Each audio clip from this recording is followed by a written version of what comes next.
I welcome you once again to Physics Made Easy class. Today we'll be considering the other side of determining the soluble capacity of our liquid, and that is by method of mixture. Determination of soluble capacity of our liquid, of any liquid, by method of mixture. In order to achieve this, we need some of these apparatus. Take note, there is need for us to have our calorimeter, which may either be made of copper or aluminum, as earlier said. Then we need to also have the liquid in question that we want to determine its specific capacity. So we need to have that liquid also. There's need for us to have our stirrer. I told us what we need stirrer for. It's important for us to have our thermometer in place. That is what we need to measure the temperature of the content even before and during and after our mixture has already been achieved. Take note of that. There is need for us to also have what is actually going to supply it to this liquid and the calorimeter. Don't forget, it is actually going to be supplied from one means, from one medium, whether it may be liquid, it may be solid, it may be a metal that is losing it to this liquid and the calorimeter, and it may be another liquid of known specific capacity. Take note of that. It is also important for us to have our what is it called, to have our, I mentioned thermometer earlier. Yes, let's get into procedure for this experiment.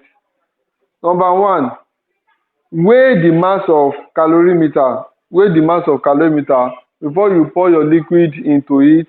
It's important for you to weigh the mass of your calorimeter, and you take note, not just weighing it, you record the mass, and after that you pour some liquid into that calorimeter. You pour some liquid into calorimeter. Don't forget, I told us earlier that liquid does not have its own shape. It only takes the shape of the container. This time around, the container in question is our calorimeter.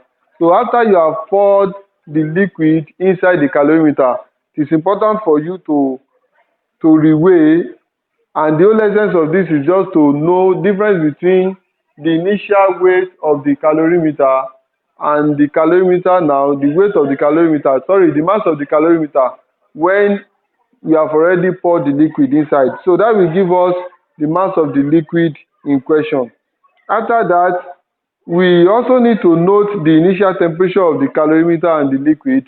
I told us earlier, because there is contact between the calorimeter and the liquid, they both have the same initial temperature.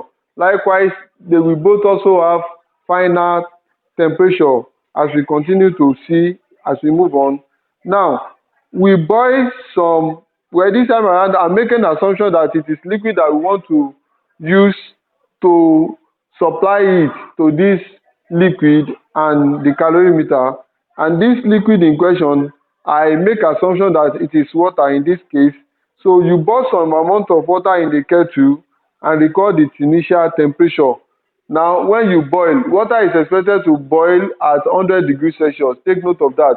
We are less concerned about the temperature of the kettle this time around, because it is only the water that we are transferring into the calorimeter. So even though the kettle and the water also will have the same temperature, because they both also have contact, don't forget that, but we are neglecting the thermal capacity of the kettle this time around. Take note of that. Now, immediately our water gets to its boiling point, which is 100 degrees Celsius, we quickly transfer it into the calorimeter and the content. The content, don't forget, that is liquid. And immediately we have this done, we quickly continue stirring. I told us the essence of stirring earlier. We stir to ensure there is uniform distribution of heat. Take note, and thereafter we take note of the final temperature attained by this content. The content in question now is now the hot water we have poured in. the liquid and the calorimeter.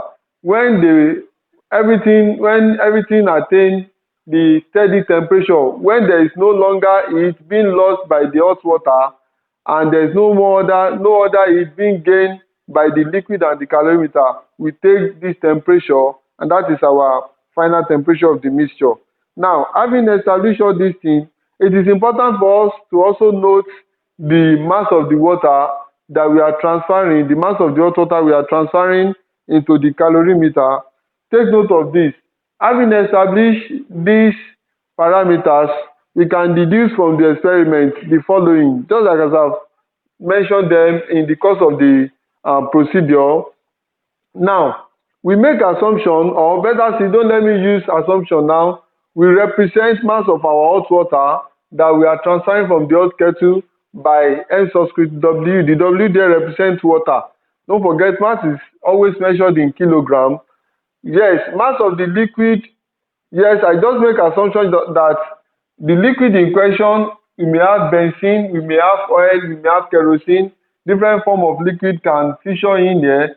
Benzene is a form of liquid. I just put it as M. Let me remove the B, and let me put it as L, just to represent liquid, because there is no constraint that limit us to benzene. Other form of liquid can be given. Take note of that. That is ml, also measured in kilogram. We note the mass of the calorimeter also. That is our N subscript C. It is also measured in kilogram. Specific heat capacity of water is also given as CW. This specific heat capacity of water, really, it is a constant value. Its value is 4,200 joule per kilogram per Kelvin. But let's just call it CW. See, in the course of the work, we will make substitution if we need it. Take note of that. Specific heat capacity of our liquid is given as C subscript L. Let me change it. Initially, I put it as C subscript B just to caption that benzene. But if we just make everything liquid, that will be C subscript L. It is also measured in joule per kilogram per Kelvin. And then specific heat capacity of our calorimeter. If you look at this calorimeter in question, the material in question determines its specific heat capacity. If it is made of aluminium, this will take into consideration the specific capacity of aluminium. But this time around, more than often, the specific capacity of calorimeter is often given as, and the material of the calorimeter is often considered to be copper. Take note of that.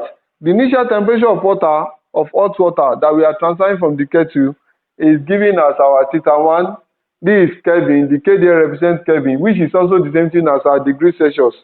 Likewise, the initial temperature of liquid. I actually put liquid there, but take note, this is also the initial temperature of our calorimeter, because the liquid is contained in the calorimeter. Take note of that. This is also the initial temperature of our calorimeter, measured in Kelvin, and final temperature of the mixture. This is the steady temperature attained when we have produced an homogeneous temperature, steady form of temperature, after the hot water has already been poured inside the calorimeter. Take note, just like we normally make assumption, all this assumption is subject to law of conservation of energy, that if no energy is lost to the surroundings, so we are invariably saying that the amount of heat that is lost by hot water, don't forget it is the hot water that is losing it here. The amount of heat lost by hot water will be equal to the amount of heat gained by our liquid, and likewise the calorimeter. The heat lost by hot water is the mass of hot water, the specific capacity of water, whether it is hot or not hot. It is not the hotness that really counts this time around. It is just the substance, which is water. Specific capacity of water, this is the initial temperature of the hot water, and this is the final temperature of the mixture. And then we have heat gained by the liquid, mass of the liquid, specific capacity of the liquid, θ3 minus θ2. Note that. And likewise, the one gained by the calorimeter, mass of calorimeter, specific capacity of calorimeter, θ3 minus θ2. If we make the specific capacity of our liquid the subject of the formula, this whole term will come to the other side and it will become minus. That's what we have here. And then the other terms attached to CL will just act as the coefficient of our CL, and then it will come to our denominator side. And that will become an expression for determining the specific capacity of our liquid. Take note of that. Having said this, let me remind you that we may have instances where it is not hot water that we are pouring into the calorimeter. It may be solid, may be hot solid, it may be hot metal, it may be. What we are just trying to emphasize here is just that something that is hot, that we deliver it or that we supply it to the liquid inside the calorimeter. So take note of that. Invariably, what we have here may change in our question. It may be mass of hot metal, specific capacity of that metal mentioned or given, and then the rest we have it. And likewise note, it is possible that we may also make assumption that the heat that is gained by calorimeter should be neglected. If we consider that one, that means that this term NC, CC, theta 3 minus theta 2, everything there will become 0. If we are told that heat that is gained by calorimeter should be neglected, so it means that the specific capacity of our liquid that we are looking for will just be this term minus all over the one down. This whole side will become 0. Take note of that. Now let's get into example. I will dictate the question and then we look at the given value, and then what we are asked to find, we just analyze and then we come to the end of that solution. Now the question says a piece of copper weighing 400 grams is heated to 100 degrees Celsius and then quickly transferred to a copper calorimeter. I mentioned that earlier, that it is not in every case that we use salt water. This time around, it is salt metal that is supplying that heat to the content in the calorimeter, and then quickly transferred to a copper calorimeter of mass 10 grams. That is the mass of the calorimeter, containing 100 grams of liquid of unknown specific capacity. You have heard that the specific capacity of the heat that is in the calorimeter is not given at 30 degrees Celsius. That is the initial temperature of that liquid and the calorimeter. If the final temperature of the mixture is 50 degrees Celsius, we have to calculate the specific capacity of the liquid. We are looking for the C subscript A, that is the specific capacity of the liquid. And then we are also giving the specific capacity of copper to be 390 joule per kilogram per Kelvin. Now, having said that, take note, calorimeter is made of copper. So the metal we are transferring into that calorimeter, that hot metal, is also made of copper. The two of them will have the same specific capacity. Note that one. Now, this is our the parameters we have been given. These are the parameters we have been given. Let's look at them. Mass of copper given as 100 grams. Yes. Anytime you are giving question, number one thing to first check is this unit of your specific capacity. Once you see it in kilogram, any value you are giving in mass, if it is not in kilogram, you know that you have to what? You have to convert to kilogram. So mass of copper given, mass of copper block given is 400 grams.